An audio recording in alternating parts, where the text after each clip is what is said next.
Bonjour à tous et bienvenue dans ce nouvel épisode de Monde francophone. Aujourd'hui, nous allons explorer une crise qui touche durement le Togo.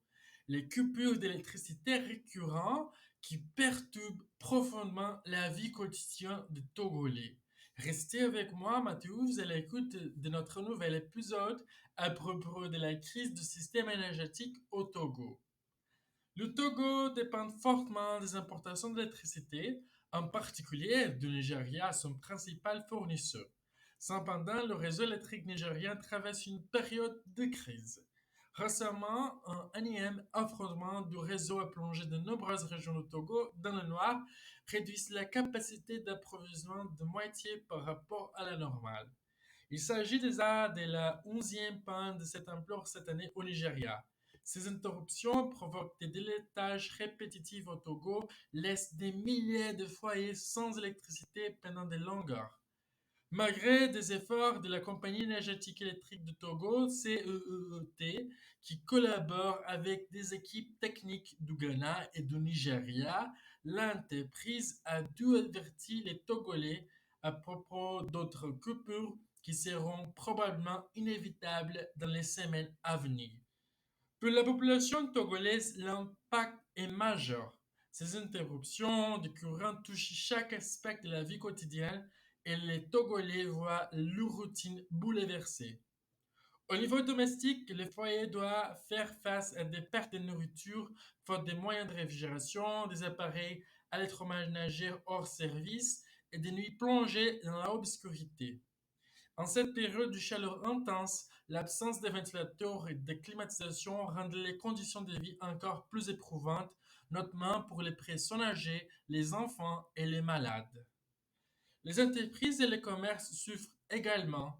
Pour les artisans, commerçants et les petites entreprises, ces coupures d'électricité représentent une véritable menace pour leur activité.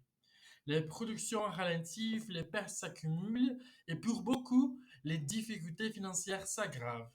Ceux qui ne peuvent pas se permettre un générateur se retrouvent à l'arrêt, ce qui affecte aussi la croissance économique globale du pays. Dans l'établissement de santé, la situation est d'autant plus critique. Les coupures d'électricité menacent directement les soins aux patients, car de nombreux appareils médicaux essentiels dépendent d'une alimentation électrique continue.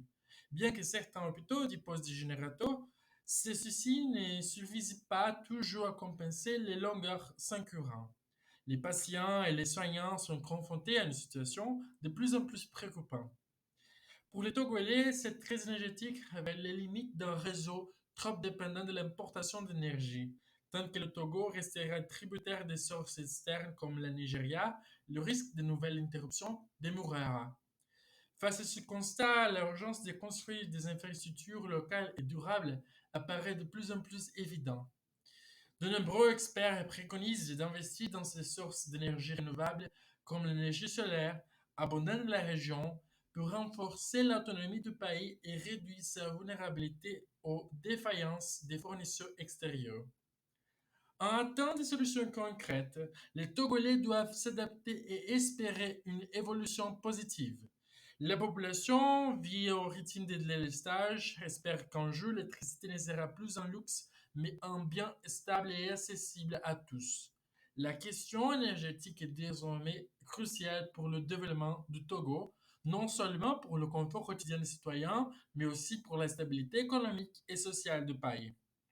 Alors que la pression montait pour trouver des solutions pérennes, nous continuerons de suivre cette crise énergétique au Togo en espérant que des actions concrètes seront mises en œuvre pour améliorer les conditions de vie et garantir la stabilité de l'approvisionnement électrique.